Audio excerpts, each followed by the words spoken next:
সফলতা কিন্তু নিজে থেকে ধরা দেয় না, তার জন্য কিছু কষ্ট করতে হয়। কষ্ট করলেই কিন্তু সফলতাটা আসে। হ্যালো এভরিওয়ান, আসসালামু আলাইকুম। দুরন্ত ডেইলি ব্লগ চ্যানেল থেকে আমি ফারজানা নতুন দিনে নতুন আরেকটি ব্লগ ভিডিও নিয়ে চলে আসলাম। আমার ভিডিওটি যে যেখান থেকে দেখছেন সবাই ভালো, সুস্থ এবং নিরাপদে আছেন। আলহামদুলিল্লাহ, আপনাদের দোয়াতে আমরাও খুব ভালো আছি। প্রতিদিনের মতো আজকের ভিডিওটি আমি সকাল থেকেই শুরু করেছি, তবে একটু ভিন্ন। আজকে সকালের নাস্তাটা দেখানো হবে না, কেননা সকালের নাস্তাটা অফ ক্যামেরায় করে নিয়েছি। তাড়াহুড়াতে করেছি, সেজন্য আর সকালের নাস্তাটা তেমনভাবে দেখাতে পারিনি। এই তো সকালের নাস্তা করার পর 11টা বাজে, তখন আমার ছেলেকে একটা আপেল কেটে দিয়েছি। ও কিছুই খায় না। বাড়ি থেকে আসার পরেই ওর ঠান্ডা লেগেছে, ঠান্ডার জ্বর। আমার ছেলেটা পুরো একদম শেষ হয়ে গেছে। সবাই আমার ছেলের জন্য একটু দোয়া করবেন, যাতে তাড়াতাড়ি সুস্থ হয়ে যায়। সন্তানের অসুস্থ থাকলে মায়ের কিন্তু একদম ভালো লাগে না, কিছুই ভালো লাগে না। বাড়ি থেকে কিছু ভিডিও করে নিয়ে আসছিলাম, সেটাও তোমাদের সাথে শেয়ার করে নিচ্ছি। এখানে আমার ছেলে, তার জ্যাঠাতো ভাই, ওদের সাথেও এখানে বসে খেলা করছিল। তখন ওর বাবা এই ভিডিওগুলিও করেছিল। আমি সময় পাইনি কোনো ভিডিও করতে, সেজন্য আর তেমনভাবে আর কি ভিডিওটা করা হয়নি কোনো।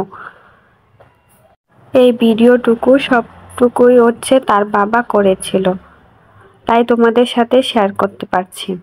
আর গ্রামের সৌন্দর্যের কথা কি বলবো, অনেক বেশি সুন্দর। যারা নাকি গ্রামে থাকে তারা তো খুব ভালো করেই জানে গ্রামের সৌন্দর্য কতটা সুন্দর। এটা ছিল সকালবেলার ভিডিও। কুয়াশা মাখা ধানের ক্ষেত কত নাই সুন্দর লাগে। যখন গ্রামের বাড়িতে থাকতাম তখন কিন্তু এই জিনিসগুলোকে খুব একটা পাত্তা দিতাম না। এখন যখন শহরে চলে আসছি তখন কিন্তু গ্রামটাকে অনেক বেশি মিস করি। এখানে তাহসানের দাদু সিম গাছ লাগিয়েছে, তারপর লাউ গাছ লাগিয়েছে। লাউ তো মাশাআল্লাহ অনেক সুন্দরভাবে ধরেছে। সিম গাছে ফুল আসছে, তবে এখনো সিম হয়নি। আর লাউ নিয়ে আসতে পারিনি। ছোট একটা বাচ্চা নিয়ে এত জার্নি করে এত কিছু নিয়ে আসাও সম্ভব হয় না। সেজন্য অল্প কিছু জিনিসই গ্রামের বাড়ি থেকে তাহসানের দাদু দিয়ে দিয়েছে, অল্পই নিয়ে আসছি। আর তাহসান সাথে, সেজন্য আর বেশি কিছু আনতে পারি না। গ্রাম থেকে যা যা নিয়ে আসছিলাম তা এখন সুন্দরভাবে গুছিয়ে নেব। এখানে কিছু আল্লা চাল, তারপর শাক, লাউ শাক, কলা, কটবেল, তারপর আমলকি। সব কিছুই কিন্তু আমাদের বাড়ির আর আমাদের নিজের গাছেরই, মানে আমার শাশুড়ি মায়ের গাছের। সব কিছুই অল্প অল্প করে নিয়ে আসছি। সাথে নারিকেলও, এটা দিয়ে পিঠা বানিয়ে খাওয়ার জন্য তাহসানকে দিয়ে দিয়েছে। আর এখানে কিছু মেহেন্দি পাতা নিয়ে আসছি আমার মাথায় দেওয়ার জন্য।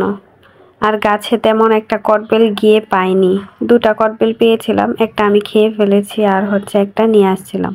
আগেরও কিছু আল্লা চাল ছিল, এগুলো কিন্তু তাহসানের দাদুর বাড়ি থেকেই দিয়েছে। সব কিছুই তাহসানের দাদুর বাড়ি থেকে দিয়ে দেয়। আর এখনো অল্প কিছু আল্লা চাল নিয়ে আসছি, সেগুলো সুন্দরভাবে ঢেলে রাখছিলাম।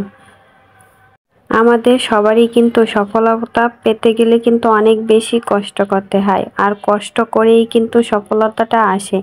তোমরা তো জানো আমার আরেকটাও চ্যানেল ছিল, সেটাতে কিন্তু আমি তেমন একটা রিভিউ পাইনি, এটাতে যেমন পাচ্ছি।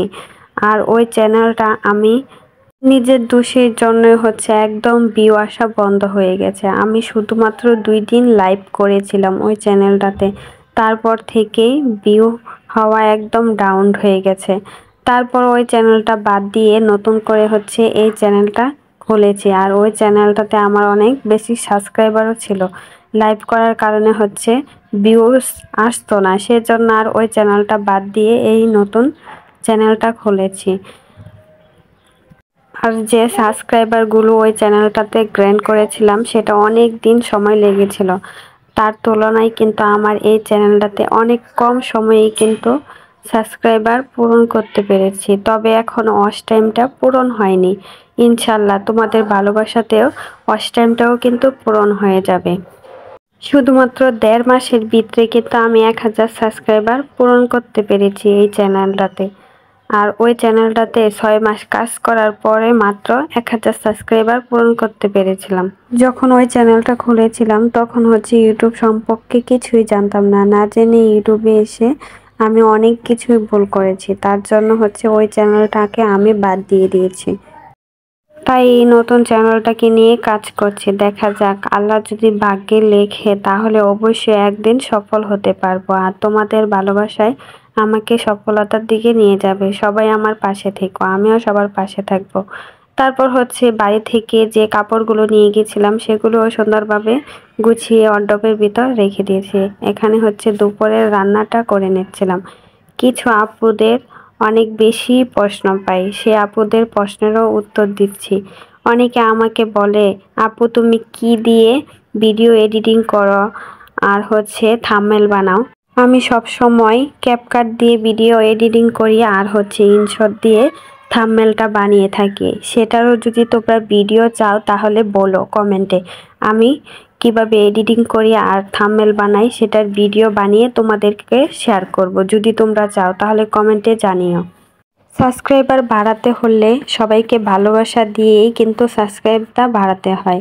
তুমি অন্যজনকে বন্ধ করে সুন্দর একটা কমেন্ট করে চলে আসবে, দেখবে তোমার চ্যানেলেও কিন্তু ও এসে তোমাকে বন্ধু বানিয়ে নেবে। এভাবেই কিন্তু সাবস্ক্রাইবারটা বাড়াতে হয় ইউটিউবে। তা আগে জানতাম না, এখন হচ্ছে বুঝেছি। তাই সেজন্য অল্প সময়ের মধ্যেই কিন্তু আমার চ্যানেলে 1000 সাবস্ক্রাইবার পূরণ হয়ে গেছে। এই তো দুপুরের রান্নাটা করে নিয়েছি। অন্য একটি ভিডিওতে আমার ইউটিউব সম্পর্কে সব কিছু বলবো তোমাদের সাথে। আজ ভিডিওটা এই পর্যন্তই ছিল। সবাই ভালো থেকো, সুস্থ থেকো। আর ভিডিওটি ভালো লাগলে চ্যানেলটাকে সাবস্ক্রাইব করে পাশে থেকো। আল্লাহ হাফেজ।